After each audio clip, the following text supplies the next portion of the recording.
Welcome, modern day mystics, fellow truth seekers, James and Justin, back again with another reaction video. And people have been asking us to do a reaction on Lord Hanuman. Lord Hanuman. Yeah, I don't know much about this. This is a little bit of a lengthy one. It's done by Hindu Saga, but I'm excited to see what Hanuman brings to the table. Yeah, let's see what it brings to the surface, and then we'll philosophize about it.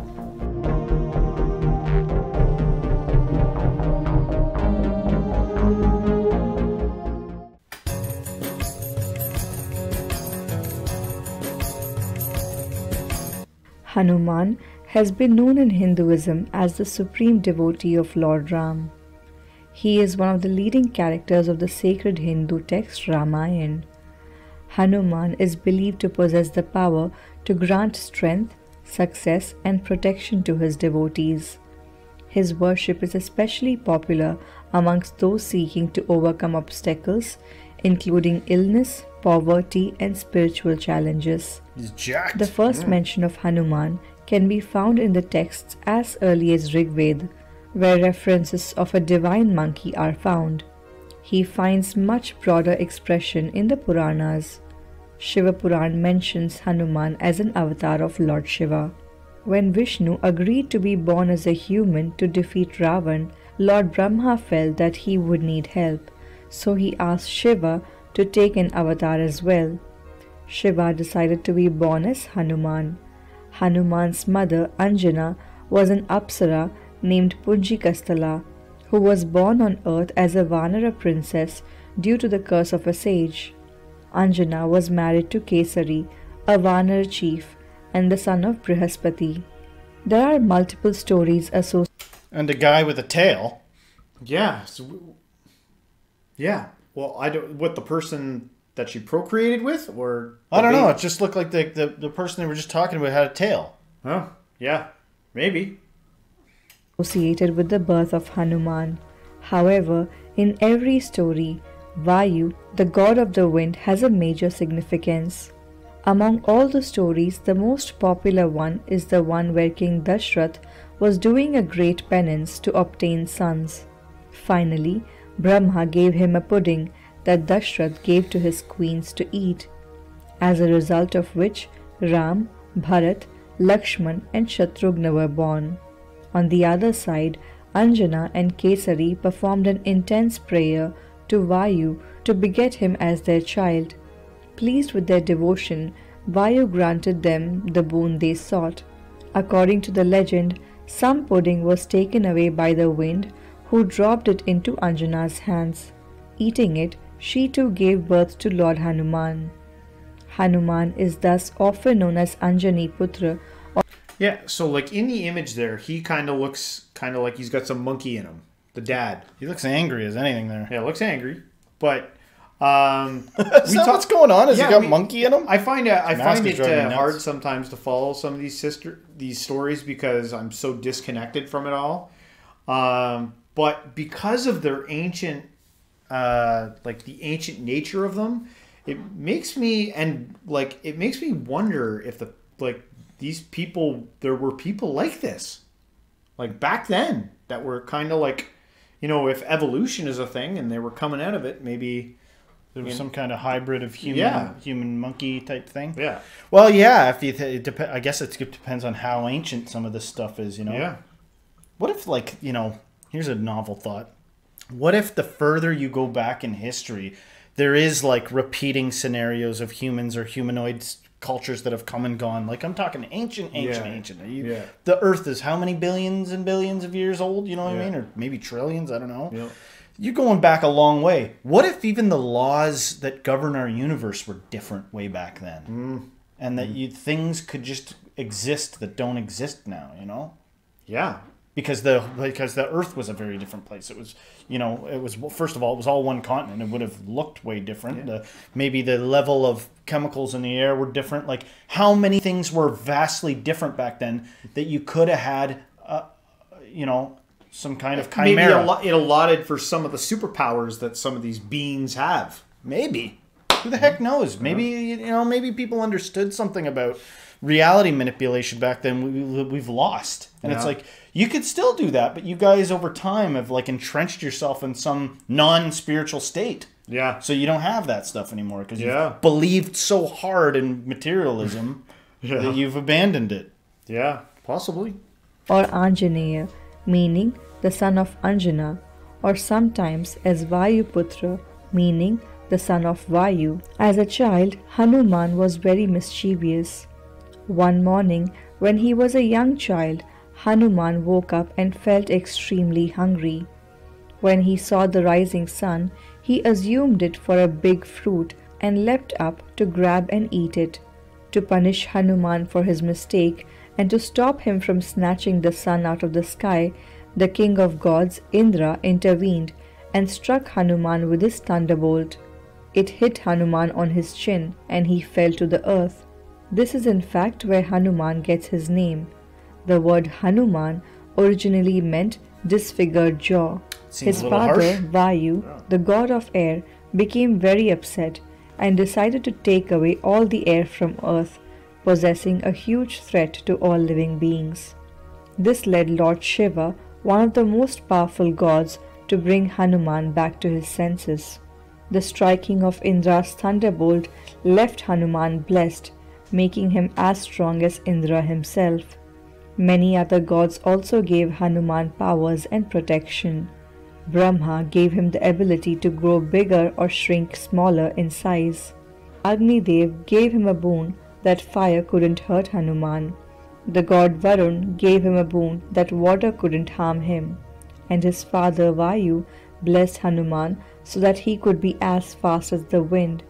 But Hanuman was still young and foolish and began using his special powers on innocent people as pranks. One day, he pranked an old man who had spent years meditating and trying to focus on prayers to the gods. In fury of being pranked by this young vanara and at having his meditation disturbed, the old man cast a curse on Hanuman to make him forget all his powers, therefore leading him to lose all of his abilities given to him by the gods. As he grew up, Hanuman sought to educate himself, and for this purpose he chose Surya, the sun god, as his guru. Surya accepted him as his disciple.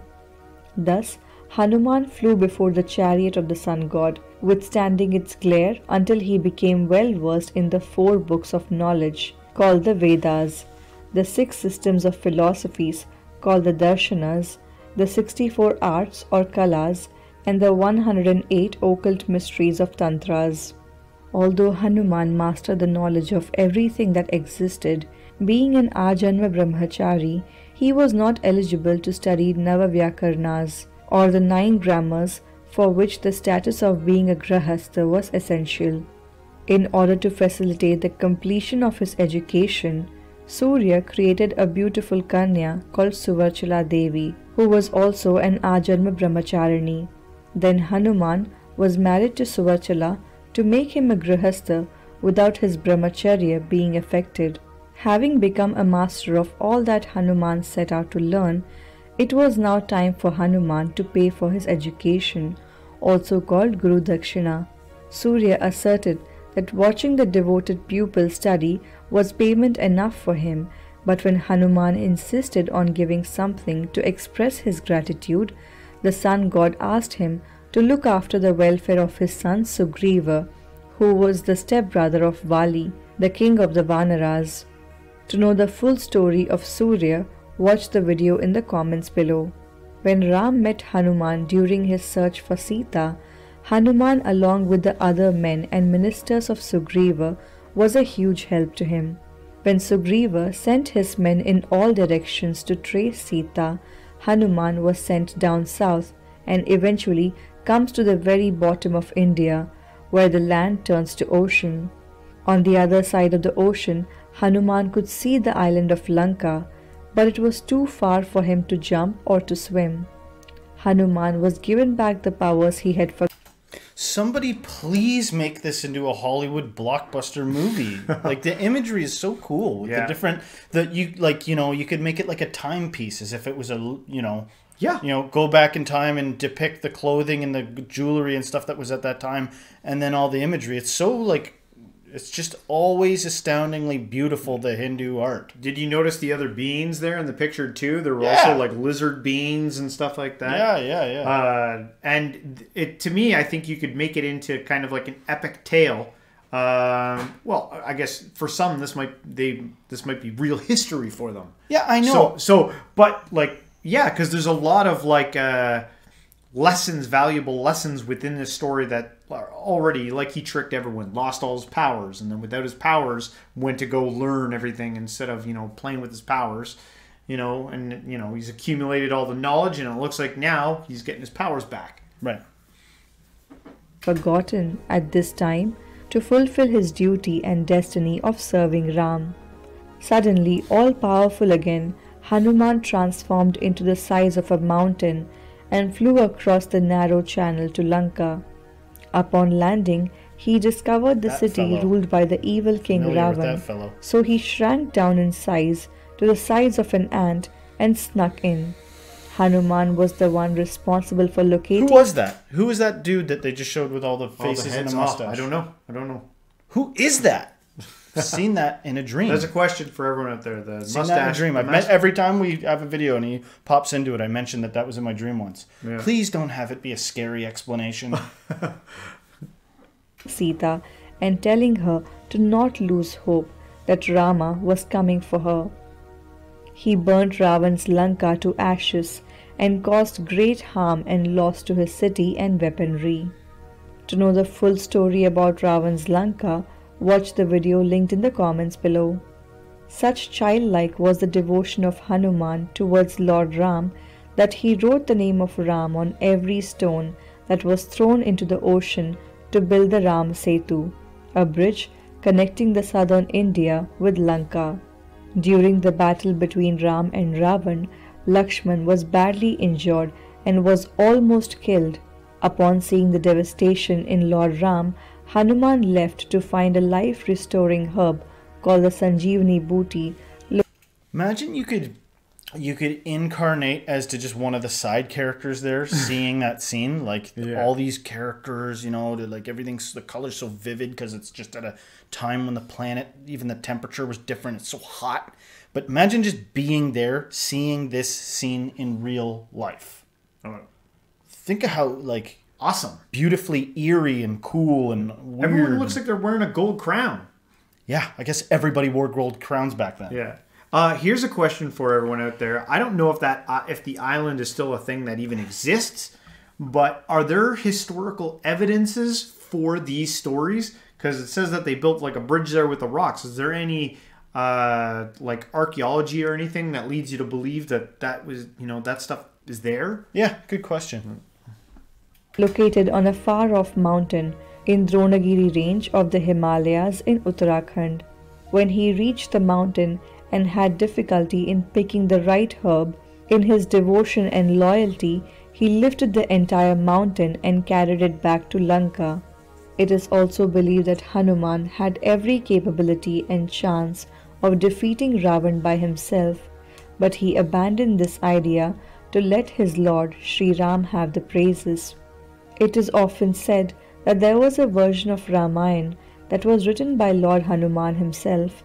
One day, Valmiki came to know that the great Hanuman too had penned the adventures of Rama, engraving the story with his nails on rocks.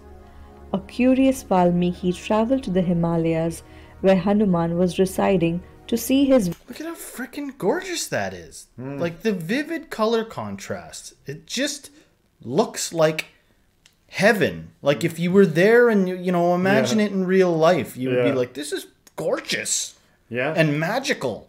I want it to be a real place that you can see. Yeah. There's also something peaceful about these videos. When we do a lot of these videos, even though it's talking about a lot of like power and forces, like incredible forces, I get a lot of peaceful stuff from watching some of these videos. Whenever they show the gods that are like, and he permanently had his eyes sort of closed, it makes me like sleepy and peaceful. I'm like, I'm gonna kind of hold my Even the eyes guy, open. look at the old man right Yeah, here. he looks like he's- the two people in the back are happy. The horse is happy. Everyone's happy. Imagine they were all just like high on their own supply. Like it was just a way of being more well-being in a non-capitalistic world back then. You know, just grab some fruit that doesn't even exist anymore off a tree. You know, Version of the Ramayana. purgatory. When Hanuman read out his narration, Valmiki was overwhelmed by its sheer power and poetic caliber. It was truly an inspired piece. Valmiki felt both joy and sorrow. Joy because he had the chance to hear an exceptionally beautiful poem, and sad because it overshadowed his work. When Hanuman saw the unhappiness his work had caused to Valmiki, he smashed the engraved rocks, destroying his creation forever. Such was Hanuman's selflessness. For him, narrating the tales of Rama's adventures as a means to re-experience Rama was more important than the fame of being a great poet or a writer. Oftentimes, Hanuman is depicted in red color, and there is a story behind this depiction as well. Every morning in Ayodhya, Hanuman would observe Sita parting her hair and putting vermilion powder, enacting a ritual which is always done by. I wonder if how familiar Hindus are with how often they use psychedelics. Everything looks so friggin' psychedelic. Yeah. Like it looks like you're looking through a DMT lens. Yeah. Like their crowns are DMT like. Even the color choices of everything seem to me like they're, I don't know if it's that they're informed from a spiritual place and that's why it's such a genius level color choice, or if it comes from like, well, secretly there's a lot of psychedelic information going in. Yeah. Because if you've done psychedelics or you're familiar with psychedelic art, they look similar. Yeah. There's something psychedelic about it. Am I beating a dead horse here, or is that a valid point? No, let us know in the comments. I'm not sure if that's part of any of the Hindu practices, them, partaking in psychedelics, and if it adds to the art or to the spiritual belief. That would be something worth. Don't make me feel lame about it. I'm not looking for an answer. Not you. I'm just saying somebody that's like, it's otherworldly because, it's like, people don't dress like that's what, it's just out of the norm. That's why it feels so otherworldly and other dimensional and, psychedelic and stuff. That's all it is. Don't make me feel lame about it. No, there's something about the imagery that feels dreamlike and heavenly and like from a bygone time. Or maybe things looked like this or something, By married women. Being naturally of a curious bent of mind, he asked her the reason behind this daily ritual. "It is for the well-being of my husband," replied Sita. Hanuman, ever the humble well-wisher of his chosen lord, wondered if a virtuous woman like Sita has to apply vermilion in this manner for the goodness of Lord Ram, I, a mere monkey, need to do more. Thus thinking, he took a bowl full of the paste and smeared his whole body with the vermilion. Needless to say, both Ram and Sita were moved by the purity of Hanuman's heart. Since then, idols of Hanuman's are colored in a rich vermilion red. Once, Sita gave Hanuman a necklace of pearls. After a while, the residents of Ayodhya observed him breaking the necklace and inspecting each pearl minutely. Intrigued, they asked him the reason.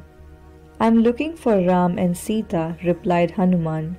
Laughing at his apparent naive response, the spectators pointed out to him that the royal couple was at the moment seated on the imperial throne.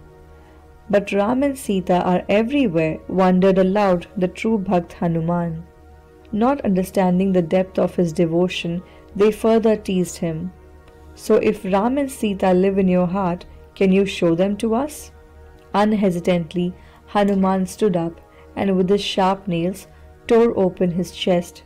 There, within his throbbing heart, the astonished audience were taken aback to find the enshrined image of Ram and Sita.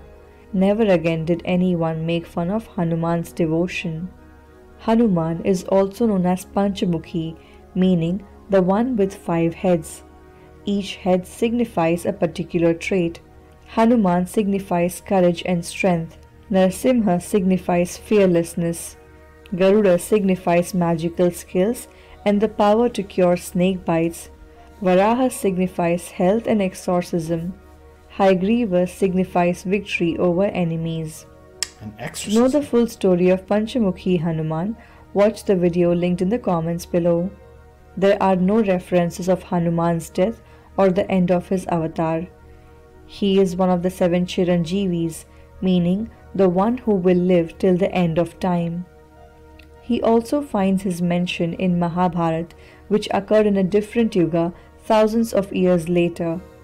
Bhim, the son of Pandu, had an encounter with Lord Hanuman and mistook him for a weak old monkey. Bhim tried to use his mace to push the monkey's tail, but the tail remained immovable. After a protracted struggle, Bhim realized that this was no ordinary monkey. Bhim eventually gave up and asked for pardon. Lord Hanuman thereupon came in his original form and blessed Bhim. Hanuman was also the one protecting Krishna and Arjuna through the Mahabharata war when they were fighting with the celestial weapons on their chariot. When the war was over, Hanuman bowed to Lord Krishna before getting out of the chariot. The chariot began to burn as soon as Hanuman cleared the path. Arjuna was immensely astounded by what he saw. Lord Krishna later clarified to Arjuna that the chariot would have been destroyed long ago if Hanuman did not shield it from the celestial weapons. There are various other beautiful stories of Hanuman, and we have only mentioned a few in this video. From being a devotee himself, Hanuman has been the symbol of selflessness and devotion to many people. Service and devotion is the very essence of Hanuman. Devotion cannot be practiced or forced from the outside. It can only arise from within. And once the quality of devotion arises, the very life becomes a living expression of the divine. Wow. There you have it. So it looks like we only touched the surface of Hanuman there. I bet you these stories are rich with symbolic meaning. Like, I bet you could dissect all these stories and take all the little arcs and be like, there's a whole bunch of lessons that come from the way they interact with each other. Yeah. Even just the little bit that we learned there was like little lessons that you could take from that. Over time, I'm hoping it adds up and I can actually pull from this in my reference when I'm on my rants, some of these stories. But honestly, I'm going to be honest with y'all out there. I am very visual. I love visual beauty, and I'm always so distracted at what I'm looking at. I'm like, look at that gorgeous painting of him in the whole white. Look at that. Always, every time, man. Well, you learn little new things here. Like, I had no idea he was at the war of, I can't even say it, Makabath or whatever it was. Right. With Arjuna and Krishna. And is he mentioned in the Bhagavad Gita? I don't remember Hanuman in there. Yeah. You could go. Maybe you could go look up some paintings and see if you could spot him like Waldo in there at some point. Yeah. So like there, to me is like little pieces. The more and more we saturate ourselves with this, I just feel like it's probably got to be a lot easier if you live in a culture where you see this every day. Everyone knows all the references. Everyone just like there's probably like jokes and little things that people say that all mean something. Zillions of stories, the adventures of Hanuman. Yeah. You know. Another thing that looked interesting too is that like I didn't see any poor people in the picture. It looked like a prosperous time. Yeah. It looked it looked like a golden age that time. Yeah. Oh yeah. Yeah. And I'm curious about the end game of Hinduism. If there's like, are we leading into something new that's going to be awesome? You know, hopefully we can, like bring about another day like that. Where, everyone's flourishing. Everyone's got gold crowns just for fun. Not because they need to sell it or buy food with it. Right. Well, it might just be the period that we're looking at. We look at it and we're like, everybody's prosperous. But would they look at the future and see, like, homeless people walking around with, like, Nike jackets and be like, everybody in the future is so well-dressed and, to even our most desolate of us, Yeah. Well, lots in there. I like it. Keep on giving us your suggestions on videos that you'd like to see us do. And if you did like this reaction, please don't forget to hit the like, subscribe, share this with a friend, and everyone until next time, Stay spiritual.